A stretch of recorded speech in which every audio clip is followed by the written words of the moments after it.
All right, this is lecture D on the Jesus Seminar, and we're looking at the bottom of page 30 under distinctive discourse. The Jesus Seminar believes that unless we can identify sayings by Jesus that are distinctive to him, then it's pretty futile to try to separate what he said from what anybody else would say, and so historically we couldn't have any assurance. So once they believe that once you establish some of those patterns, that indeed you can then separate. We can then separate the Jesus' sayings from other people. Of course, at the very top of page 31, I hope some of you noticed this in the first sentence there. One of the first things they noticed was that Jesus' parables and sayings cut against the social and religious grain. When I talk in New Testament about what Jesus taught about the reign of God, he basileia tou theou, that one of the characteristics of the reign of God was that it challenged traditional values and such. Or if it called for a reversal of roles, that would be in the similar category, that they thought that those sayings were much more likely attributable to Jesus historically. Now, on the bottom of 31, he says that another oral type of rule that they used for evaluating a saying back to its oral stages was that they believed that Jesus' sayings and parables often would have exaggeration, humor, or paradox in them. I think that's interesting because for them to say that doesn't mean it's not true, but that we also have observed that some of the evangelists, the authors of the Gospels, especially are fond of exaggeration. Luke is, for example, and Matthew in some circumstances as well. So anyway, on page 32, they start introducing us to what some patterns that they see in the historical sayings and actions of Jesus. That, for example, Jesus doesn't, as a rule, initiate dialogue or debate, nor does he offer to cure people, but rather people come to him for cures. Sometimes he does, we know from the Gospels, but Jesus rarely makes pronouncements or speaks about himself in the first person. This is a strong tradition in the Synoptics. In John, of course, it's reversed, and if you've read this, you know that they don't believe that John can be used much at all for historical scholarship about Jesus.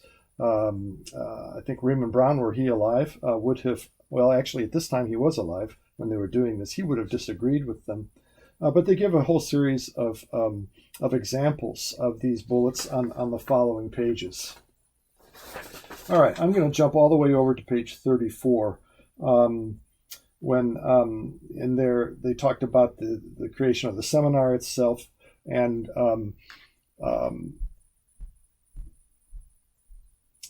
what we're going to do here is actually jump to Powell now, because I think he's got a nicer, a more readable type of description of their actual the creation of the seminar, and it's actually more of their conclusions. Notice, though, that their goal at the bottom of 34 here was, well, not their goal, but their approach, their understanding of themselves was that they are critical scholars. To be a critical scholar means to make empirical, factual evidence open to confirmation by independent, neutral observers, the controlling factor in historical judgments.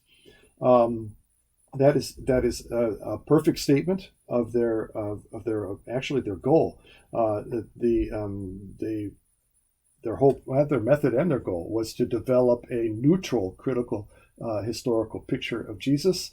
And they say here, critical scholars further down adopt the principle of methodological skepticism, which is to accept only what passes the rigorous test of the rules of evidence. Again, they are quite rigorous. We're quite rigorous in the application of those rules. Notice, though, and this is one of the things that Powell will point to, there seems to be kind of a tacit assumption here that they could be completely neutral in their scholarship. and no scholar is completely neutral. And this is one of the things that would criticisms that would be leveled against them. Okay. All right, let's turn to Powell on page 68 here, where he talks about the seminar. And he summarizes for us what the seminar considered to be the 5 strongest sayings of Jesus, meaning these are things that passed all of their, with the strongest in their voting, passed the rules of written and also oral literature there.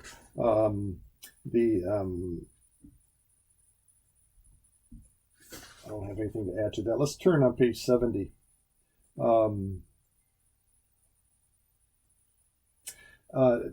In the second complete paragraph, beginning with "given the mandate of the seminar's research," do note that here that they kind of employed the old motto, "when in sufficient doubt, leave it out." That they were encouraged to err on the side of exclusion rather than inclusion. So if they were suspicious about something, then they would exclude it from a strong rating.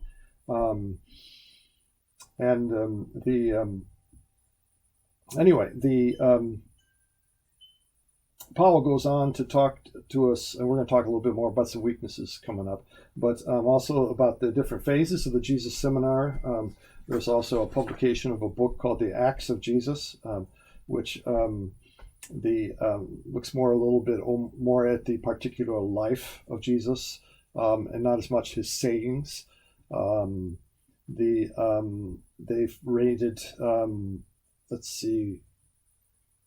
they color-coded 176 separate events. It tells us on 71 of these, 10 events were rated red and 19 pink, meaning they didn't have a lot of confidence in the stories of the life of Jesus as found in the Gospels.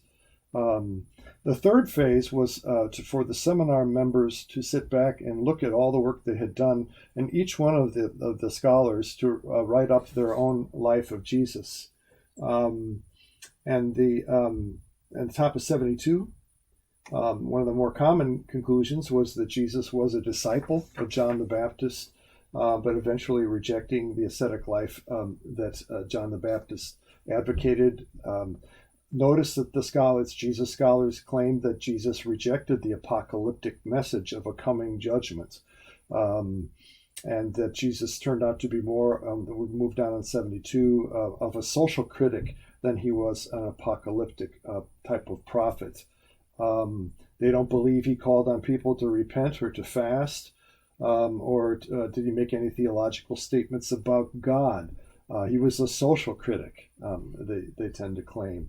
And they do believe that he had a reputation for being a miracle worker. Now, if we move on to the, let's see. On the bottom of 73, and this might, by the way, be helpful for some of you when you're dealing with the last assignment for this course. But he does give some summaries of the different understandings of Jesus by the individual scholars Robert Funk, and then Marcus Borg, who's on the bottom of 74. Notice there's considerable difference of opinion among them as they recreate Jesus from the work of the Jesus Seminar. They also talk about Burton Mack, who I know personally. On page 75, Burton Mack and I, however, do not see eye to eye on a lot of things, but he's a nice fellow. One of the things I want to point out right here, and this kind of comes out, I think, in Powell's critique, which starts on the bottom of 75, is that the fact that some of the major leading scholars in the Jesus Seminar would arrive with very different pictures of Jesus based on their research shows that it's not that their research was wasted, but that the contributions of the seminar to our understanding of the historical Jesus were not as helpful as I'm sure the seminar had intended them to be. And that is the way current scholars view the Jesus Seminar. There's some useful information we've got from them, some useful cautions and such, but we're not sure how far their work advanced a quest for the historical Jesus. Starting on bottom 75, Powell gives many of the common criticisms of the Jesus Seminar. Top of 76, they certainly challenge the seminar's objectivity. N.T. Wright, who is mentioned on the top of 76, is one of the more conservative historical critics today. He's very, very popular, good scholar and everything.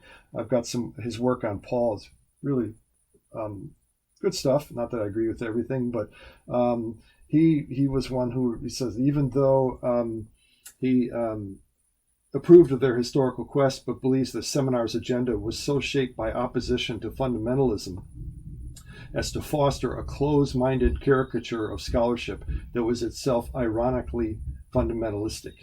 And I think that is a very astute observation on Wright's part. The Jesus Seminar was almost a bunch of fundamentalist liberals, and I'm liberal, so I can use this term, that they were so adamant in many of their claims that they didn't seem willing to entertain other possible perspectives, and that it's get very close to a definition of fundamentalism. On the next several pages, I'm not going to read to you everything that Powell says here, but he talks about the different the types of criticism of the seminar, the criticism of their motives. One journalist said that they were the group had, quote, the air of village atheists, village atheist convention. They again overreacted to fundamentalism and went sharply in the other direction. They questioned their tactics. They thought, and this is one of the big common criticisms of the seminar I've heard from many people, it seemed like the Jesus Seminar was playing more to the public than it was to good scholarship.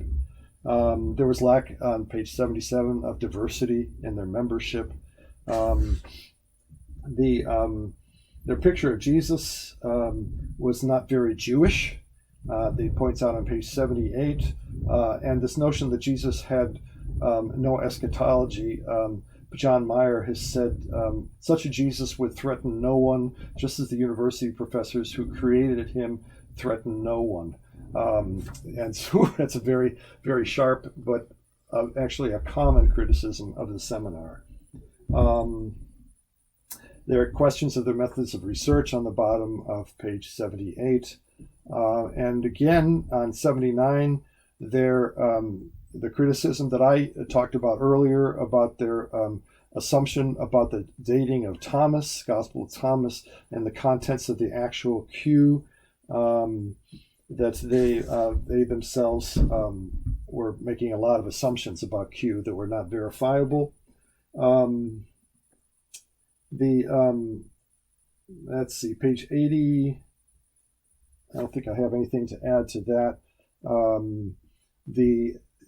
They don't want to take, Powell does not want to take away from them that these folks worked as a team, and that's important to note because team efforts are less likely to be biased, but they certainly, as we noted, had their own bias, but they worked well together as a team, and that's actually pretty unusual when you get a whole bunch of scholars together.